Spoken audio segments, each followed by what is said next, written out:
Hey, I've got an interesting video for you today, an interesting interview. Someone who's an icon in our field. He knows quite a bit about third-party risk. So if you're interested in risk as an enterprise or reputation, say, as a supplier, stick around. I think you're going to enjoy today's discussion.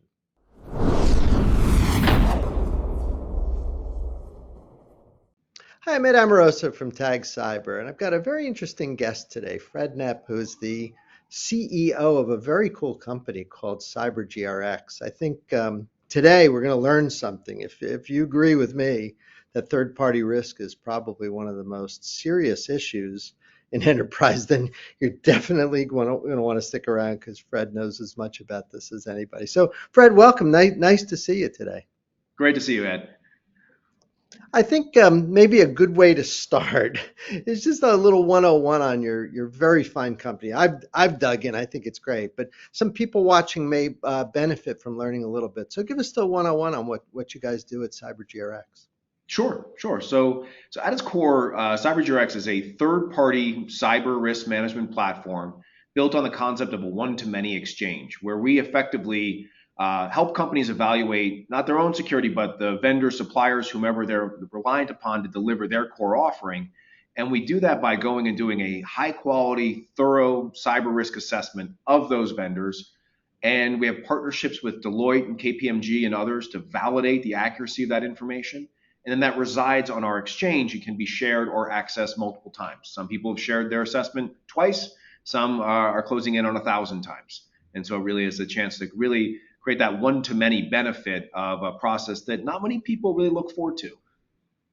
It's with any exchange, I guess there's two ends to it, right? There's the organizations that use the exchange to manage risk, and then there's the companies that use the exchange to save time and effort, in dealing with suppliers. Do I have that right? And do you see both ends as kind of your customers here? That's exactly right. It's and exchange businesses are hard because you have to initiate. When you start, you kind of have neither on each side, and the value comes from that dual participation. But then once they start going, they really become incredibly valuable. And it's funny you touched upon that aspect when I was starting up CyberGRX. What resonated to me about the idea is it's something where it benefits both sides. The companies out there who typically designed a third-party program for call it their top 20, their top 50 suppliers are now faced with 1,000 or 5,000. They're like, my God, I can't scale what I'm doing. I need a way to address that ecosystem more broadly. So you have a problem of kind of volume, scale, applicability for the consumers of data. And you flip to the other side, the companies out there and are all receiving or inundated with these cybersecurity requests, which are kind of the same things over and over again through any contracting process, whatever it is, and they're getting overwhelmed. My favorite example, by the way, is ADP received over 5,000 requests for review of their security program last year. And that's their people responding to Excel files, questionnaires, whatever it might be. And so our exchange, where ADP can now do the CyberGRX assessment, be on our exchange and share that data with any number of their customers, you've now eliminated the burden for them. And then it also allows that structured data, the scalability allows the consumers of that data to now look at not just one, two, but 1,000. We have some companies managing over 10,000 companies on our platform. So when you started this ad, I don't think third-party risk was as intense as it is now. You must have been, in some sense, kind of looking and making some sort of a prediction that this was coming. It seems like you guessed right. This is Yeah. probably one of the top risks that most companies have. Is that the feedback you get when you talk to enterprise? It is, but I can't say I guessed right. In that there was the clear markers for where this came from. And just a little bit of history on CyberGRX. So as much as I take credit for it, the idea is actually not mine. It came from a gentleman named Jay Leak, who was the CISO of Blackstone at the time. And Jay's view at Blackstone is he had to secure Blackstone, but then also make sure all the portfolio companies at Blackstone had appropriate security programs in place. And one of the things he did to build that community was have a quarterly conference call with the CISOs to talk about top of mind, what issues can you help with. And it started to really happen. And this is in the 2015, 2016 range. Companies were saying, I cannot scale my program to address the needs of the business for all the new technologies, products, services, whatever they're bringing on board. I'm overwhelmed. And Jay's idea was, why don't we do this at the Blackstone level? I'll go assess ADP. I keep picking on them.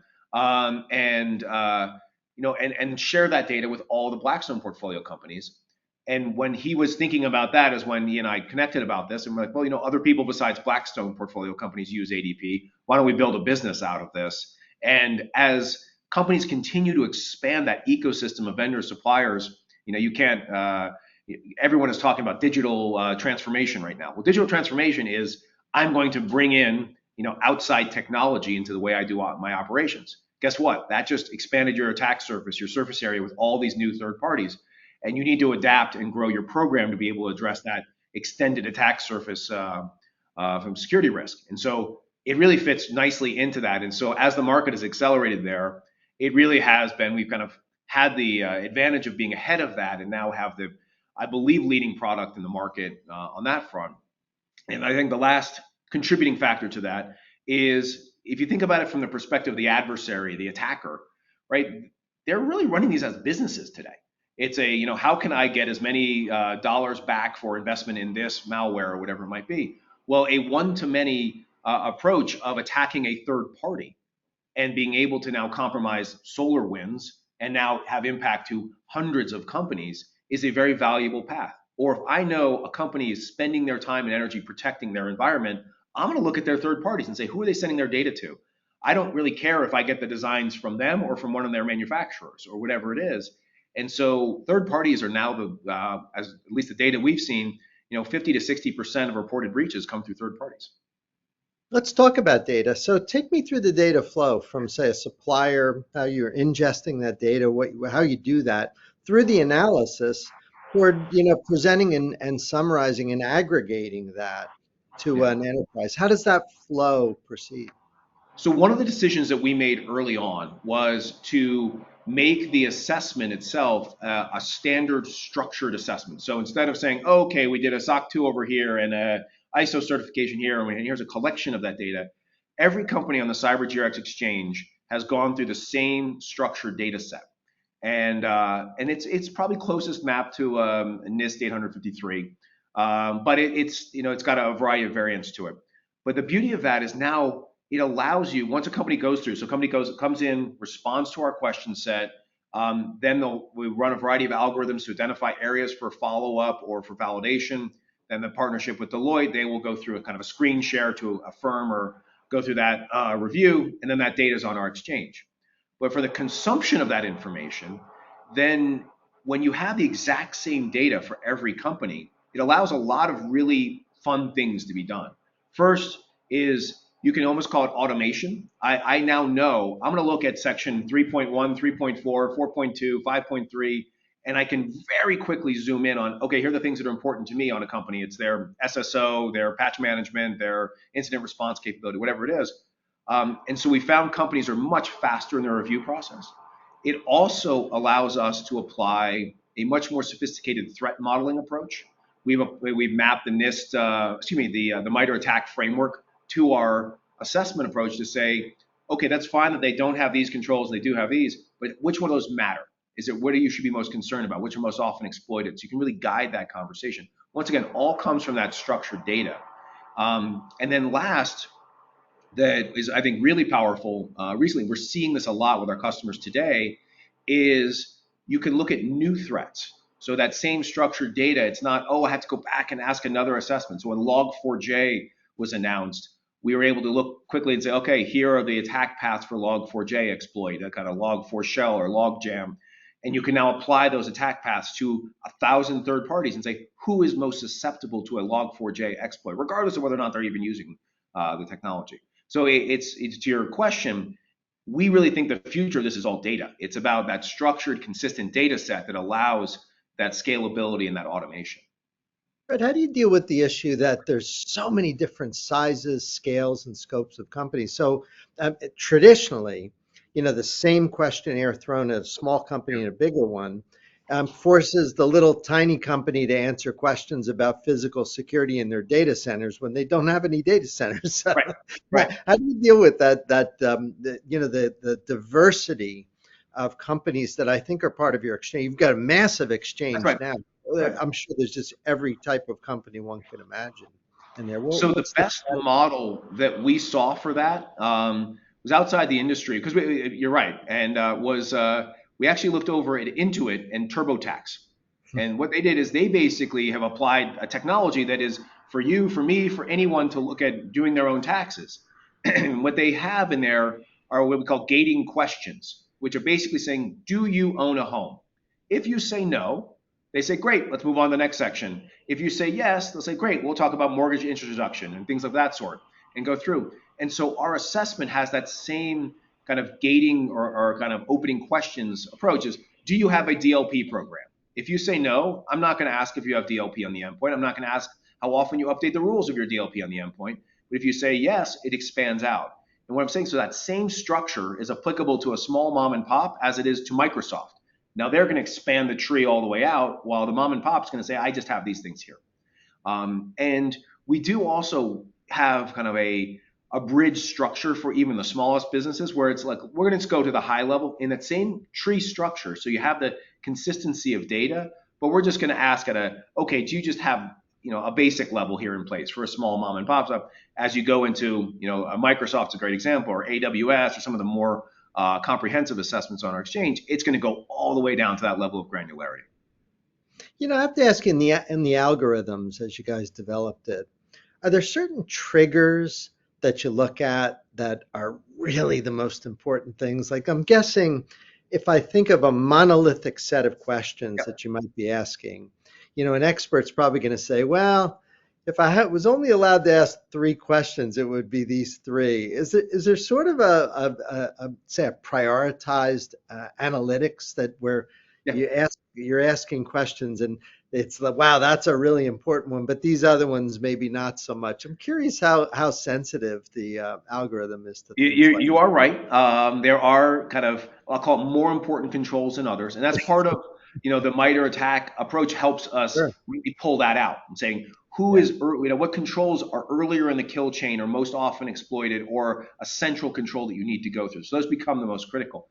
My answer, though, is going to be a little cagier, though, is it depends. And the big thing is it depends on how you use the third party.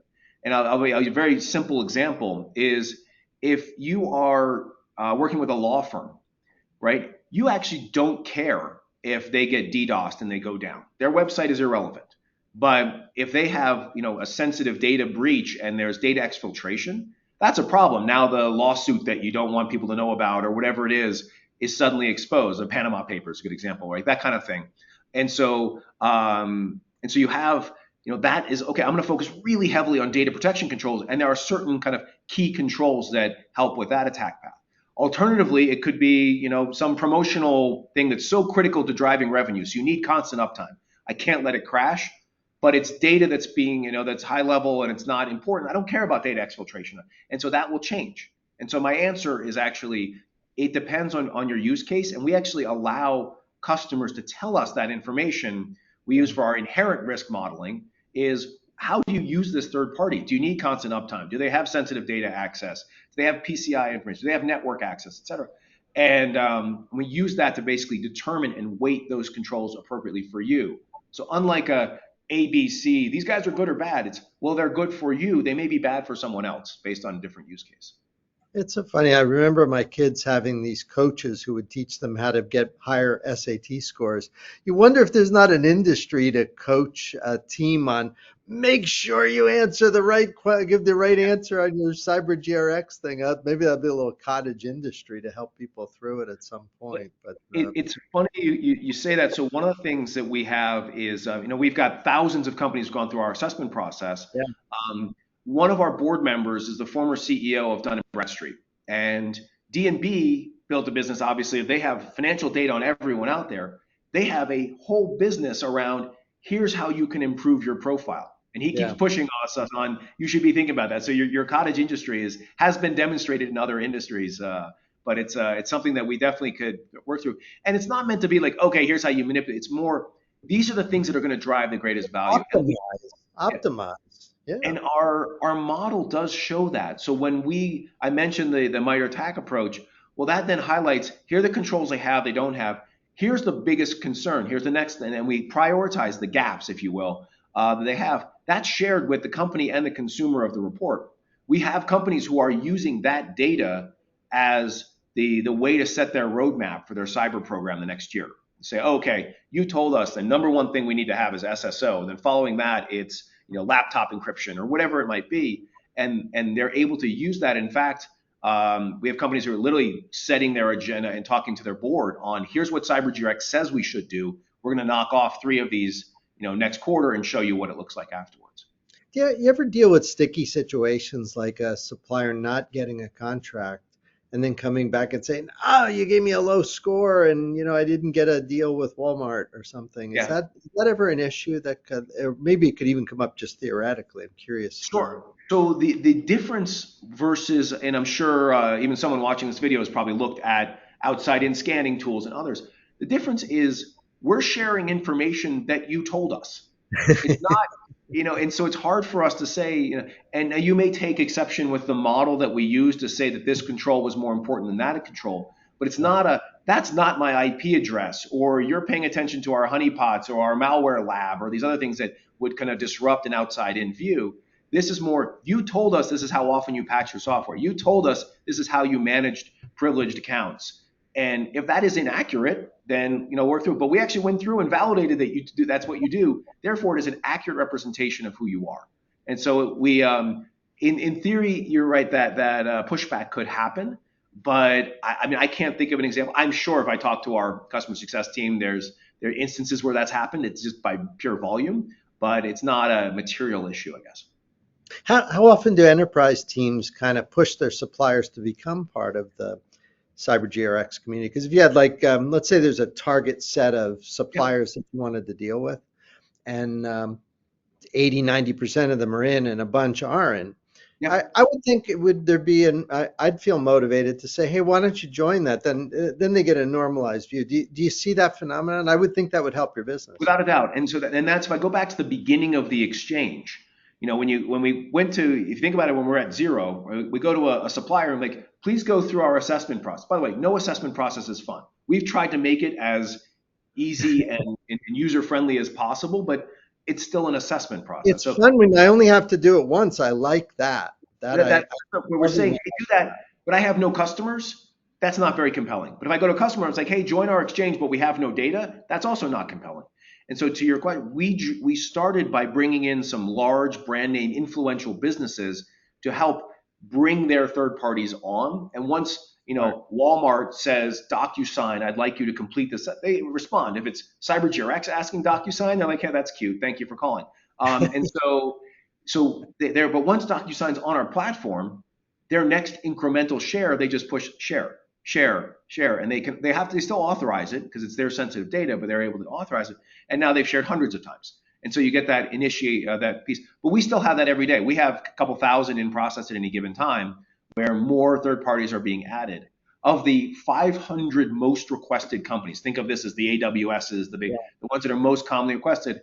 I think about a little over 85% are already on our exchange. So there's still some large companies who still have not participated, but it's also incredibly valuable. A typical new customer, about half of their third parties are on our exchange, heavily weighted towards the higher risk, the bigger ones. What we've introduced recently, and this is one of the other fun things about that, I go back to that structured data, is we have the same consistent data on thousands of companies. What we're able to do is say, if you give us a new company that we've never seen before, we're going to look at all the external data we can on them. We're going to look at outside-in scans. We're going to look at dark web information. We're going to get data on their revenue, their employees, the region, the industry they're in, all that information. We build what we call an external profile. We then take that profile, we go back to our exchange and say, okay, which of the companies who we know, who else has an external facing profile that looks as similar as possible? And let's build a cohort of about 100 companies that look as similar as possible to this new one. And we use how did they respond to our question set to weight a Monte Carlo simulation where we then simulate how this new company would respond to our question set. And that creates, we call it our predictive risk profile. Well, we've achieved on average around 70% predictive accuracy. The upper quartile is over 91% predictive accuracy. And so when you get in an industry that we've seen a lot of, we can be very accurate in predicting what they look like. But if I come back to that experience now, if you give us 1,000 third parties, 500 or more are going to be on the exchange already. Here's a tested, validated information. The other 500, here is predicted information on all of those. So you can now look at that whole ecosystem, the exact same structured content, construct, and apply portfolio perspectives that you might want, et cetera, on that. And so it's a great interim step. People are using that. We have customers a lot now are using that as a conditional approval. The predicted view said that these guys are likely okay, we can move forward, but I need to see a more validated assessment within 2 months or whatever it might be. And over time, our customers, if they start at kind of 50%, then that composition changes as we add more and more onto the platform. They'll be like, oh, now 70% or 80% or 90% are now on the exchange. How international have you gotten with the companies that you deal with on both ends? Yeah, I actually just saw the statistic. I didn't even know it the other day. So we're 30% of our customer base is outside the U.S. Wow, that's So we weighted in Europe, and then we've had some good partners in the Australia, New Zealand area. So we have kind of that are kind of the key pockets. We are looking to develop in a couple other areas more broadly in Asia right now in South America. Our exchange is pretty international now. Since even I think kind of we're weighted 70% or so are large companies in the United States, but they're multinational companies. They use Indian outsources, they use Chinese suppliers, whatever it might be. So we've done assessments in I think 97 or 98 countries, wow. and it's still probably weighted towards the United States. I don't have the exact numbers. Well, they're all done in English. The questionnaires are all in English, or have you So gone to other languages? So we do it to other languages. So the questionnaire process is in English. Hmm. However, when we go through validation, someone has their phishing training policy that's in Mandarin. So we have our contracts with Deloitte is allowing they have people on Yeah, site who can actually good go and deal. review the documentation there. But as of today, it is done in English primarily. That makes sense. Fred, I could talk to you for 5 hours. This is good stuff. I tell you, I've been, I've been an observer and participant in this process for a long time, and third party has been the Achilles heel for an awful lot of companies. It really has been something that has been viewed in the past as unsolvable. I think this is as close as you can get to getting it right. You never get it perfect because someone could completely misrepresent the analyst. So nothing like this is, even in your own company, it can't be perfect. You can think you're doing A, but you're doing B. But I think this is as close as it comes. So for people watching, I hope if they're not on the exchange already, I hope they jump on. For companies that have interest, what's the best way? And I guess for both buyers and also supplier participants, what's the best way for them to be in touch with your team? The simplest thing is our website. Okay. That's probably the easiest path, and then our team would be happy to. I think a little thing will pop up within 30 seconds of you coming on the website, and that's an easy way to connect with someone on the team. I'm very happy for you and the team. I've watched you guys just grow like crazy over the years. It's good for our industry. So I appreciate everything you do. Keep working hard. Keep reducing risk for all of us. And thanks so much on behalf of my team and everyone watching. Appreciate you making some time for us today. It's been great. I really appreciate it. You bet. And for everyone else watching, we'll see you next time.